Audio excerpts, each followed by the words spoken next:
ఎందుకు రామ్ నేనంటే నీకు అంత ఇష్టం? ఎందుకంటే నువ్వు నాన్నవి కదా.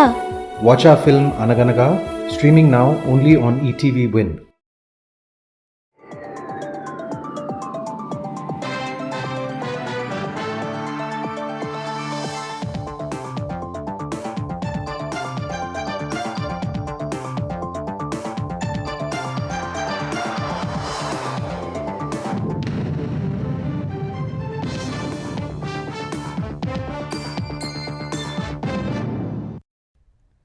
నమస్కారం, ఈటీవీ న్యూస్ కి స్వాగతం. ముందుగా ముఖ్యాంశాలు. మద్యం ముడుపుల్లో బాలాజీనే కీలక సూత్రధారి. రాజ్ కెసిరెడ్డి కార్యాలయం నుంచి వాహనంలో డబ్బు తరలింపు. సిట్ రిమాండ్ రిపోర్ట్ వెల్లడి.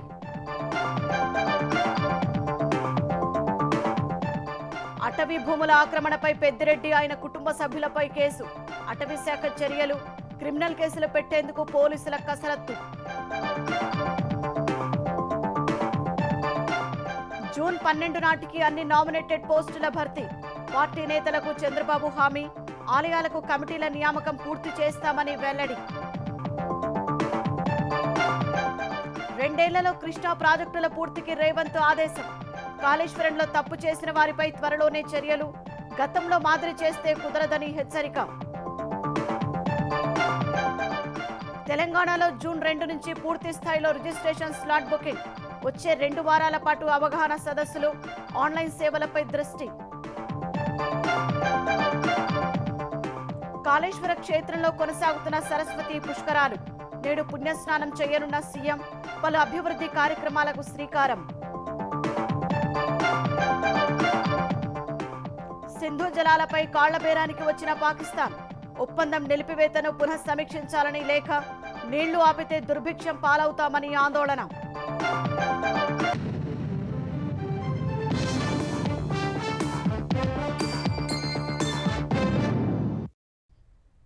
వైసీపీ హయాంలో జరిగిన మద్యం కుంభకోణంలో గోవిందప్ప బాలాజీనే ముడుపుల వసూళ్ల కోసం ప్రత్యేక నెట్వర్క్ ఏర్పాటు చేశారని రిమాండ్ రిపోర్టులో సిట్ స్పష్టం చేసింది. బాలాజీ తరచూ రాజ్ కెసిరెడ్డి కార్యాలయానికి వెళ్తూ కీలక వ్యక్తుల సందేశాన్ని చేరవేసేవారని తెలిపింది. వసూలు చేసిన సొమ్మును తన వాహనాల్లోనే తీసుకెళ్లేవారని సిట్ నిర్ధారించింది. అక్రమంగా పోగేసిన సొత్తుతో భారీగా ఆస్తులు, ఖరీదైన వాహనాలు కొనుగోలు చేసినట్లు సిట్ దర్యాప్తులో తేలింది. వైసీపీ హయాంలో జరిగిన మద్యం కుంభకోణం కేసులో 33వ నిందితుడిగా ఉన్న గోవిందప్ప బాలాజీని మంగళవారం ఉదయం కర్ణాటకలో అరెస్టు చేసిన సిట్ అధికారులు బుధవారం విజయవాడకు తీసుకొచ్చి ఏసీబీ కోర్టులో హాజరుపరిచారు. ఈ కుంభకోణంలో ఆయన పాత్ర, ప్రమేయం, దర్యాప్తులో గుర్తించిన అంశాల్ని వివరిస్తూ కోర్టుకు రిమాండ్ రిపోర్టు సమర్పించారు. మద్యం కుంభకోణానికి కుట్ర రూపకల్పన, అమలులో గోవిందప్ప బాలాజీది కీలక పాత్ర అని రిమాండ్ రిపోర్టులో సిట్ వెల్లడించింది. మద్యం సరఫరా కంపెనీల ప్రతినిధులు, డిస్టిలరీల యజమానులతో ఆయన పలుమార్లు సమావేశమైనట్లు ఆధారాలతో సిట్ వివరించింది. లంచాల వసూళ్లు, వాటిని వివిధ కంపెనీలకు రూటింగ్ చేసేందుకు డొల్ల కంపెనీలను సృష్టించారని, ముడుపుల సొత్తంతా ఎలా వినియోగించారో ఆయనకు బాగా తెలుసని తెలిపింది. గోవిందప్ప బాలాజీ ప్రధాన నిందితుడు రాజ్ కేసిరెడ్డి, వైసీపీ ఎంపీ మిథున్ రెడ్డి, అప్పటి వైసీపీ నేత విజయసాయిరెడ్డి, కృష్ణమోహన్ రెడ్డి, రాజ్ కేసిరెడ్డి తోడలుడు Avinash Reddy, SPY agro industries నాటి డైరెక్టర్ సజ్జల శ్రీధర్ రెడ్డి, ఏపీఎస్బీసీఎల్ నాటి ఎండీ వాసుదేవరెడ్డి, ప్రత్యేకాధికారి సత్యప్రసాద్ ఓ ముఠాగా ఏర్పడ్డారని సిట్ పేర్కొంది. మద్యం మూలధరలు పెంచటం ద్వారా డిస్టిలరీలు, సరఫరా కంపెనీల యాజమాన్యాలకు వారి నుంచి ముడుపులు తీసుకోవటం ద్వారా తమకు అనుచిత లబ్ధి కలిగేలా ఈ ముఠా కుట్ర చేసిందని వెల్లడించింది. దోపిడీకి వీలుగా ఆటోమేటిక్ విధానంలో ఇచ్చే ఆర్డర్లను మాన్యువల్ విధానంలోకి తీసుకొచ్చారని వెల్లడించింది. ఇండెంట్ ప్లాన్ విధానాన్నే మార్చేశారని, ప్రభుత్వ మద్యం దుకాణాల లాగిన్ల నియంత్రణ, నిర్వహణను తమ ఆధీనంలో పెట్టుకున్నారని సిట్ వివరించింది. 3,500 కోట్ల రూపాయలకు పైగా జరిగిన మద్యం కుంభకోణం కీలక కుట్రదారుల్లో బాలాజీ ఒకరని సిట్ స్పష్టం చేసింది. ప్రాచుర్యం పొందిన మద్యం బ్రాండ్లను అనగదొక్కేసి ముడుపులిచ్చిన సంస్థలకే ఎక్కువ ఆర్డర్లు కట్టబెట్టారని తెలిపింది. ఈ క్రమంలో మిగిలిన నిందితులతో పాటు బాలాజీ భారీగా అనుచిత లబ్ధి పొందారని సిట్ వెల్లడించింది. ఏపీలో మద్యం వ్యాపారం చేయాలంటే ముడుపులు ఇవ్వాల్సిందేనని డిమాండ్ చేసి మరీ తీసుకునేవారని రిమాండ్ రిపోర్టులో సిట్ పేర్కొంది. ఈ కుంభకోణంలో ఆయనతో పాటు ఇంకెవరెవరు భాగస్వాములయ్యారు, ముడుపుల వసూళ్లకు అనుసరించిన విధానమేంటి, సొమ్ము ఎలా మళ్లించారు తదితర అంశాలన్నింటిపై బాలాజీని విచారించాలని సిట్ కోర్టుకు వివరించింది. కుంభకోణం వెనక దాగి ఉన్న కుట్రను వెలికితీయాలంటే ఆయన్ని ప్రశ్నించాలని రిమాండ్ రిపోర్టులో తెలిపింది. మద్యం కుంభకోణంలో కీలక నిందితులైన ముఖ్యమంత్రి కార్యాలయ మాజీ కార్యదర్శి విశ్రాంత ఐఏఎస్ కె ధనుంజయ రెడ్డి, జగన్ వైఎస్డీపీ కృష్ణమోహన్ రెడ్డి ఎట్టకేలకు సిట్ విచారణకు హాజరయ్యారు. 20 రోజులుగా తప్పించుకొని తిరుగుతున్న వీరికి ఈ నెల 16 వరకు అరెస్టు నుంచి సుప్రీంకోర్టు మధ్యంతర రక్షణ కల్పించింది. ఈలోగా దర్యాప్తు అధికారుల ఎదుట హాజరై విచారణకు సహకరించాలని ఆదేశాలు ఇవ్వడంతో బుధవారం విచారణకు హాజరయ్యారు. విజయవాడ కమిషనరేట్లోని సిట్ కార్యాలయంలో మధ్యాహ్నం 2 గంటల నుంచి రాత్రి 8:30 వరకు 6:30 గంటలు వారిని వేర్వేరుగా విచారించారు. ఒక్కొక్కరిని 60కు పైగా ప్రశ్నలు అడిగారు. ముందస్తు బెయిల్ పిటిషన్లపై సుప్రీంకోర్టులో విచారణ పెండింగ్లో ఉండటంతో తప్పనిసరి పరిస్థితుల్లో సిట్ ఎదుట హాజరైన ఇద్దరు ఏ ప్రశ్నకు సరిగ్గా సమాధానాలు చెప్పలేదు. ఈ నేపథ్యంలో నేడు మరోసారి విచారణకు రావాలని వారికి సిట్ అధికారులు నోటీసులు ఇచ్చారు. మద్యం కుంభకోణం కుట్ర అమలు కోసం అనుకూల అధికారుల నియామకంలో ధనుంజయ రెడ్డి కీలకంగా వ్యవహరించారనే అంశంపై ఆయన నుంచి కొన్ని వివరాలు రాబట్టారు. కృష్ణమోహన్ రెడ్డి కుమారుడు రోహిత్ రెడ్డి పేరుతో ఏర్పాటైన కంపెనీలు, వాటిలోకి జరిగిన నిధుల ప్రవాహంపై విచారించారు. వాటి బ్యాంకు లావాదేవీల వివరాలు, పత్రాలను తీసుకుని నేడు విచారణకు రావాలని ఆయనకు సూచించారు. అటవీ భూములు ఆక్రమించిన మాజీ మంత్రి పెద్దిరెడ్డి రామచంద్రారెడ్డి చుట్టూ ఉచ్చు బిగుస్తోంది. పెద్దిరెడ్డి రామచంద్రారెడ్డి ఆయన కుటుంబ సభ్యులపై అటవీ శాఖ అధికారులు ఈ నెల 6వ తేదీన కేసు నమోదు చేశారు. చిత్తూరు జిల్లా పులిచెర్ల మండలం మంగళంపేట అటవీ ప్రాంతంలో భూమిని ఆక్రమించడంతో పాటు జీవ వైవిధ్యానికి హాని కలిగించినట్లు కేసులు నమోదు చేశారు. నిందితులుగా పెద్దిరెడ్డి రామచంద్రారెడ్డి, ఆయన కుమారుడు రాజంపేట ఎంపీ మిథున్ రెడ్డి, తమ్ముడు తమ్మళ్లపల్లె ఎమ్మెల్యే ద్వారకానాథరెడ్డి, పెద్దిరెడ్డి తమ్ముడి భార్య ఇందిరమ్మలను చేర్చారు. అటవీ భూములను పెద్దిరెడ్డి రామచంద్రారెడ్డి ఆక్రమించిన తీరుపై ఈనాడు, ఈటీవీలో వరుస కథనాలు ప్రసారమయ్యాయి. స్పందించిన ప్రభుత్వం Chittoor collector Sumit Kumar, SP Manikanta, forest conservator యశోదాబాయితో కమిటీ ఏర్పాటు చేసింది. పెద్దిరెడ్డి ఆయన కుటుంబ సభ్యులు 27.98 ఎకరాల అటవీ భూమిని ఆక్రమించినట్లు కమిటీ నిర్ధారించింది.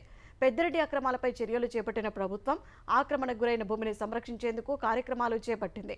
అటవీ ప్రాంతం వరకు హద్దురాలు నాటుతున్నారు. పెద్దిరెడ్డి రామచంద్రారెడ్డి కుటుంబ సభ్యులపై క్రిమినల్ కేసులు నమోదు చేయాలని ఉప ముఖ్యమంత్రి పవన్ కళ్యాణ్ ఆదేశించినందున పోలీసు అధికారులు సమాలోచనలు జరుపుతున్నారు.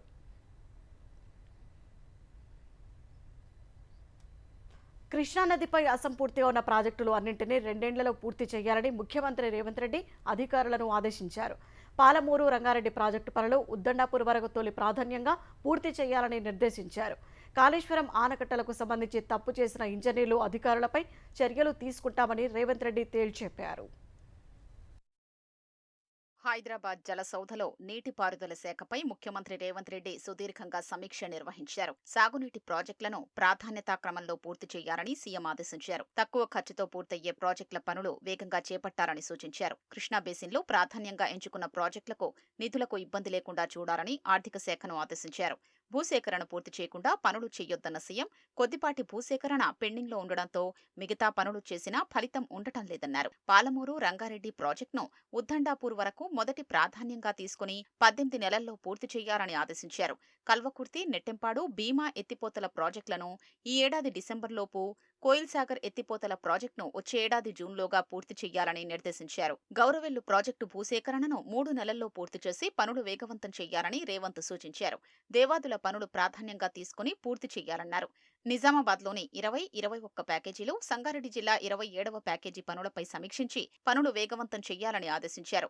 ఎస్ఎల్బీసీ సొరంగం డేంజర్ జోన్లో సహాయక చర్యలు, తదుపరి పనులకు సంబంధించి నిపుణుల కమిటీ సూచనలు, సలహాల మేరకు ముందుకు వెళ్లాలని ఇంజనీర్లకు స్పష్టం చేశారు. కృష్ణా జలాల్లో తెలంగాణకు న్యాయబద్ధంగా రావాల్సిన వాటాల సాధనకు చేస్తున్న ప్రయత్నాల్ని మరింత ముమ్మరం చేయాలని రేవంత్ రెడ్డి ఆదేశించారు. కృష్ణానది పరివాహక ప్రాంతం 70% తెలంగాణలో ఉంటే కేవలం 30% మాత్రమే ఏపీలో ఉందన్నారు. కృష్ణా జలాల్లో 70% వాటా తెలంగాణ రాష్ట్రానికి తెచ్చుకునేలా ట్రైబ్యునల్ ఎదుట వాదనలు బలంగా వినిపించాలని ఆదేశించారు. గోదావరి బేసిన్ నుంచి పట్టిసీమ ద్వారా ఏపీ తీసుకుంటున్న 90 టీఎంసీలను ఎగువన వాడుకునేలా నీటి కోటా పెంచాలన్నారు. ఈ అంశాన్ని కృష్ణా బోర్డు దృష్టికి తీసుకెళ్లాలని సూచించారు. తెలంగాణ ఏర్పాటు నాటికి కృష్ణానదిపై నిర్మాణంలో ఉన్న అన్ని ప్రాజెక్టులకు కేటాయించిన నిర్ణీత నీటి వాటాల విషయంలో ప్రభుత్వ వాదనలు సమర్థంగా ఉండాలని స్పష్టం చేశారు. పాలమూరు, రంగారెడ్డి ప్రాజెక్టు చేపట్టినప్పుడు జారీ చేసిన ఉత్తర్వుల ప్రకారం నీటి వాటాల అనుమతులు తీసుకోవాలని సూచించారు. కాళేశ్వరం ఆనకట్టలకు సంబంధించి విజిలెన్స్ విభాగం ఇచ్చిన నివేదికను ముఖ్యమంత్రి రేవంత్ రెడ్డి సమీక్షా సమావేశంలో ప్రస్తావించినట్లు తెలిసింది. తప్పు చేసిన ఇంజనీర్లు, అధికారులపై చర్యలు తీసుకుంటామన్న సీఎం పొరపాట్లు లేకపోతే ఇబ్బందే ఉండబోదని అన్నట్లు సమాచారం. గతంలో పనిచేసినట్లు చేస్తే కుదరదని కొందరు ఇంజనీర్లను హెచ్చరించినట్లు తెలుస్తోంది. ప్రాజెక్టుల వారీగా బకాయిలు, నిధుల అవసరాల్ని సీఎంకు ఇంజనీర్లు వివరించారు. ప్రాజెక్టుల నిర్వహణ కోసం నిధులు ఇవ్వాలని అడిగారు. ప్రాధాన్య క్రమంలో పనుల పూర్తికి నిధులు ఇవ్వాలని ఇవ్వాలని అధికారుల్ని సీఎం రేవంత్ రెడ్డి ఆదేశించారు. తెలంగాణలో జూన్ 2 నుంచి రాష్ట్ర వ్యాప్తంగా రిజిస్ట్రేషన్ కార్యాలయాలు పూర్తి స్థాయిలో స్లాట్ బుకింగ్ అమల్లోకి రానుంది. రానున్న 2 వారాల్లో రాష్ట్ర వ్యాప్తంగా స్లాట్ బుకింగ్పై అవగాహన సదస్సులు నిర్వహించాలని తెలంగాణ సర్కార్ నిర్ణయించింది. డాక్యుమెంట్ రైటర్లు, సబ్ రిజిస్ట్రార్ కార్యాలయాల్లో ఉద్యోగులకు, స్థిరాస్తి వ్యాపార సంఘాల ప్రతినిధులకు, స్థిరాస్తి వ్యాపారులకు అవగాహన కల్పించేందుకు జిల్లా రిజిస్ట్రార్లు, డీఐజీలు సదస్సుల్లో పాల్గొంటారు. తెలంగాణలో స్లాట్ బుకింగ్ విధానాన్ని 22 సబ్ రిజిస్ట్రేషన్ కార్యాలయాల్లో ప్రయోగాత్మకంగా అమలు చేస్తున్నారు.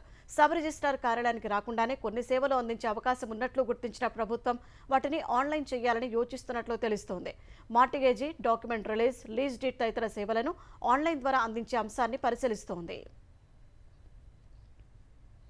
తెలంగాణ అవతరణ దినోత్సవం జూన్ 2 నుంచి భూభారతి చట్టంపై రాష్ట్ర వ్యాప్తంగా అవగాహన సదస్సులు నిర్వహించనున్నట్లు రెవెన్యూ మంత్రి పొంగులేటి శ్రీనివాసరెడ్డి వెల్లడించారు. గడిచిన 10 ఏళ్లలో పేరుకుపోయిన భూ సమస్యలకు శాశ్వత పరిష్కారం చూపాలనే ఆశయంతో ముందుకు వెళ్తున్నట్లు వివరించారు. గత నెల 14న భూభారతి చట్టాన్ని ముఖ్యమంత్రి రేవంత్ రెడ్డి చేతుల మీదుగా ప్రారంభించామని మంత్రి చెప్పారు. అదే నెల 17 నుంచి 30 వరకు 4 జిల్లాల్లోని 4 మండలాల్లో ప్రయోగాత్మకంగా రెవెన్యూ సదస్సులు నిర్వహించినట్లు వివరించారు. ఈ నెల 5 నుంచి 30 వరకు 28 జిల్లాల్లోని 28 మండలాల్లో రెవెన్యూ సదస్సులు జరుగుతున్నట్లు తెలిపారు. వచ్చే నెల 2 నుంచి అన్ని మండలాల్లో రెవెన్యూ సదస్సులు నిర్వహించాలని నిర్ణయించినట్లు తెలిపారు. ఈ సదస్సులలో వచ్చే దరఖాస్తులకు నిర్దేశిత గడువు పెట్టుకుని భూభారతి చట్టం పరిధిలోకి వచ్చే ప్రతి దరఖాస్తుకు పరిష్కారం చూపిస్తామని మంత్రి పొంగులేటి వివరించారు. సాదా బైనామాల అంశం ప్రస్తుతం కోర్టు పరిధిలో ఉందని, కోర్టులో స్టే తొలగిన వెంటనే సమస్యకు పరిష్కారం చూపిస్తామన్నారు. దేశం గర్వించదగిన ఆపరేషన్ సింధూర్ అని భద్రతా వ్యవహారాల కేబినెట్ కమిటీలో కేంద్ర మంత్రులు అభిప్రాయపడ్డారు. ప్రధానమంత్రి నరేంద్ర మోదీ నిర్ణయాత్మక నేతృత్వం, సైనిక దళాల కీలక పాత్రకు ఇది నిదర్శనమని కేంద్ర మంత్రులు కొనియాడారు. మరోవైపు కాల్పుల విరమణకు స్వయంగా ప్రతిపాదించిన పాకిస్తాన్ సింధు జలాల విషయంలో కాళ్లబేరానికి వచ్చింది. భారత్ తన నిర్ణయాన్ని పునః సమీక్షించాలని కోరింది. భారత్ పాక్ మధ్య కాల్పుల విరమణ తర్వాత క్రమంగా సరిహద్దులో సాధారణ పరిస్థితులు నెలకొంటున్నాయి. పంజాబ్, జమ్మూ కశ్మీర్లలో పాఠశాలలు తెరుచుకుంటున్నాయి. పంజాబ్లోని అమృత్సర్, తరన్, పఠాన్కోట్, ఫజిల్కా, ఫిరోజ్పూర్లలోని పాఠశాలల్ని బుధవారం తెరిచారు. గుర్దాస్పూర్లో మంగళవారమే పాఠశాలలు తెరుచుకున్నాయి. జమ్మూ కశ్మీర్లోని సరిహద్దు గ్రామాల్లో నేడు బడులు తెరుచుకోనున్నాయి. గూఢచర్యం ఆందోళనల నేపథ్యంలో రాజస్థాన్ సరిహద్దు జిల్లాలో భద్రతను పోలీసులు పటిష్టం చేశారు. జైసల్మేర్, సాయిగంగా నగర్లలో పాకిస్తాన్ సిమ్ కార్డుల వాడకాన్ని నిషేధించారు. పాక్ వైమానిక దాడులు చేసే అవకాశం ఉన్న ప్రాంతాల్లో ఎలక్ట్రానిక్ సైరన్లను అధికారులు ఏర్పాటు చేస్తున్నారు. భారత్ పాకిస్తాన్ కాల్పుల విరమణ తర్వాత తొలిసారి ప్రధాని మోదీ అధ్యక్షతన ఢిల్లీలో భద్రతా వ్యవహారాల కేబినెట్ కమిటీ సమావేశం జరిగింది. ఈ సమావేశంలో రక్షణ మంత్రి రాజ్నాథ్ సింగ్, కేంద్ర హోంశాఖ మంత్రి అమిత్ షా తదితరులు పాల్గొన్నారు. ఆపరేషన్ సింధూర్ తర్వాత పరిస్థితిని సమీక్షించారు. భారత్ సన్నద్ధతపై చర్చించారు. ఈ సందర్భంగా మోదీ నిర్ణయాత్మక నేతృత్వాన్ని మంత్రులు ప్రశంసించారు. భారత్ గర్వించదగిన సందర్భానికి ఆపరేషన్ సింధూర్ ఒక ఉదాహరణని కొనియాడారు. అందులో వినియోగించిన సైన్స్, టెక్నాలజీ ద్వారా భారత్ సమర్థత ఏమిటో ప్రపంచానికి తెలిసిందని భేటీ అనంతరం కేంద్ర సమాచార ప్రసార మంత్రి అశ్విని వైష్ణవ్ తెలిపారు. देखिए, ऑपरेशन सिंदूर एक बहुत ही भारत की एक अस्मिता, भारत के हमारे आर्म्ड फोर्सेस का जो रोल रहा है और जो एक डिसाइसिव लीडरशिप रही है और एक जो नई डॉक्ट्रिन बनी है उसका एक बहुत बड़ा एग्जाम्पल है. वाकई ये देश के लिए एक सराहनीय चीज है. రాష్ట్రపతి ద్రౌపది ముర్ముతో chief of defence staff CDS Anil Chauhan త్రివిధ దళాల అధిపతులతో బుధవారం సమావేశమయ్యారు. పహల్గాం ఉగ్రదాడికి ప్రతీకారంగా భారత్ అమలు చేసిన ఆపరేషన్ సింధూర్ వివరాల్ని రాష్ట్రపతికి తెలియజేశారు. ఉగ్రవాదానికి వ్యతిరేకంగా త్రివిధ దళాలు పోరాడిన తీరును రాష్ట్రపతి ముర్ము అభినందించారు. ఈ భేటీకి సంబంధించిన ఫోటోల్ని రాష్ట్రపతి కార్యాలయం ఎక్స్ వేదికగా పంచుకుంది. మరోవైపు సింధు నదీ జలాల ఒప్పందం నిలిపివేత వల్ల జరిగే నష్టం ఏమిటో పాకిస్తాన్కు తెలిసొచ్చింది. మొన్నటి వరకు ఈ అంశంపై తీవ్ర స్వరంతో మాట్లాడిన దాయాది దేశం ఇప్పుడు ఆత్మరక్షణలో పడినట్లు తెలుస్తోంది.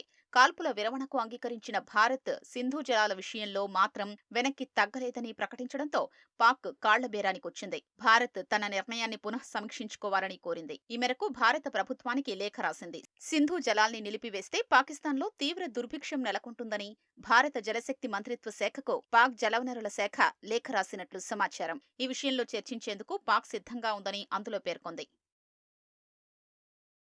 పహల్గామ్ ఉగ్రదాడికి పాల్పడిన లష్కర్-ఏ-తోయిబా అనుబంధ సంస్థ ది రెసిస్టెన్స్ ఫ్రంట్ టీఆర్ఎఫ్ను ఐరాస ఉగ్రవాద సంస్థ జాబితాలో చేర్చేందుకు భారత్ తన ప్రయత్నాలను ముమ్మరం చేసింది. ప్రస్తుతం అమెరికాలోని న్యూయార్క్లో ఉన్న భారత సాంకేతిక బృందం ఐరాస 1267 ఆంక్షల కమిటీ పర్యవేక్షణ బృందంతో పాటు ఇతర భాగస్వామ్య దేశాలతో సమావేశం కానుంది. అలాగే ఈ బృందం ఐరాస ఆఫీస్ ఆఫ్ కౌంటర్ టెర్రరిజం యుఎన్ఓసిటీ, ఉగ్రవాద నిరోధక కమిటీ ఎగ్జిక్యూటివ్ డైరెక్టరేట్ సిటిఈడితో చర్చలు జరపనున్నట్లు అధికారులు వెల్లడించారు.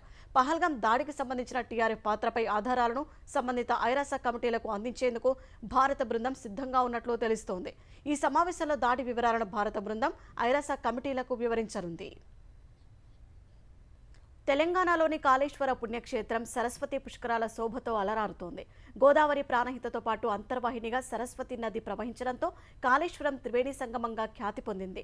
తొగుట ఆశ్రమం పీఠాధిపతి మాధవానంద సరస్వతి స్వామీజీ సంకల్పంతో ఉదయం 5:44 నుంచే పుష్కర స్నానాలు ఆరంభమయ్యాయి. ఈ నెల 26 వరకు సరస్వతి నది పుష్కరాలు కొనసాగనుండగా ఉదయం నుంచే భక్తులు పుణ్యస్నానాలు ఆచరిస్తున్నారు. నేడు కాళేశ్వరంలో పర్యటించిన ముఖ్యమంత్రి రేవంత్ రెడ్డి త్రివేణి సంగమంలో పుణ్యస్నానం ఆచరించి కాళేశ్వర ముక్తేశ్వర స్వామిని దర్శించుకుంటారు. సీఎంతో పాటు పలువురు మంత్రులు పుష్కరాలకు హాజరు కానున్నారు. త్రివేణి సంగమం వద్ద కొత్తగా నిర్మించిన సరస్వతి ఘాట్, భక్తుల కోసం నిర్మించిన 86 గదుల సముదాయాన్ని సీఎం ప్రారంభిస్తారు.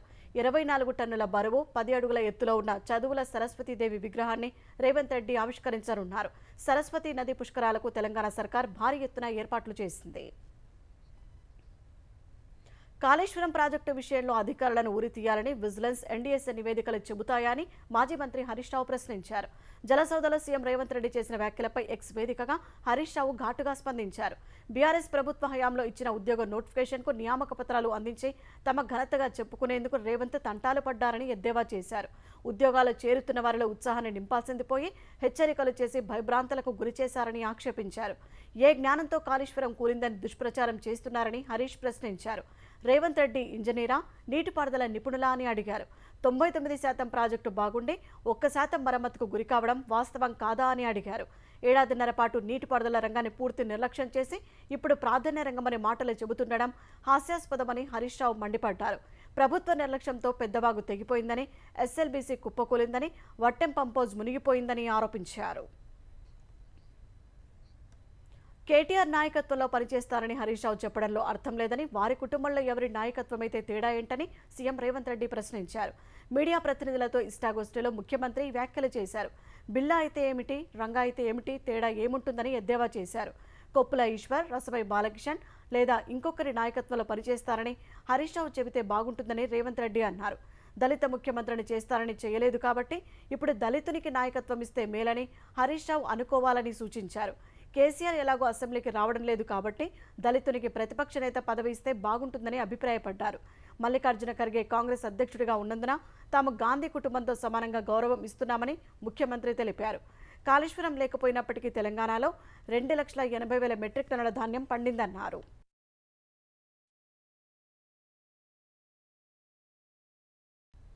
జూన్ 12 నాటికి నామినేటెడ్ పదవులన్నీ పూర్తి చేసేందుకు కృషి చేస్తామని సీఎం చంద్రబాబు తెలిపారు. టీడీపీ కేంద్ర కార్యాలయం ఎన్టీఆర్ భవన్లో పొలిట్ బ్యూరో సమావేశం తర్వాత లోకేష్ నేతృత్వంలోని మంత్రులు, మహానాడు నిర్వహణ కమిటీ బాధ్యులతో చంద్రబాబు సమావేశమయ్యారు. తొలిసారి కడపలో నిర్వహిస్తున్న మహానాడు చరిత్రలో నిలిచిపోయేలా జరపాలని చంద్రబాబు ఆదేశించారు.